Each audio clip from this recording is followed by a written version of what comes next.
This might sound odd, but I want you to stop being so nice to people. I don't trust niceness. Niceness is this like self-defensive thing because we're taught at a young age oftentimes that we need to be silent, be a team player, just be good, right? But what I realize when I'm observing people, especially in the corporate world or in fields in which there's a lot of very powerful people kind of struggling against each other, is there's nobody really that nice who are at the very top. There are people who are professional, there are people who are very communicative, they're very direct, but they're not nice. They don't bend over backwards because somebody else is feeling uncomfortable. They clarify what it is they need and they allow other people to have the feelings that they do.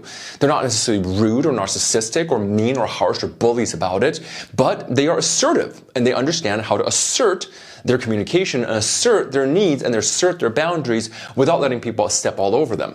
For some reason, when you look a certain way, when you're a certain gender or a certain color, a lot of people make that to mean that you should be nicer. I like you better when you aren't as loud because they come to expect it. Right? Because when you look at somebody who you're used to seeing as submissive, you start feeling like when they're not being submissive, then they're not being themselves.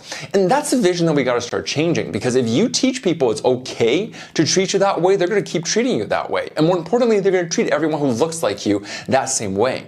So when you start standing up for yourself and being clear, it's like, no, dude, like that's not what I'm going to take. That's not okay. And I'm in the right here. Whether or not you agree with me, I don't particularly care, but this is what I'm going to do. This is when change happens, not just for you, but for everybody like you.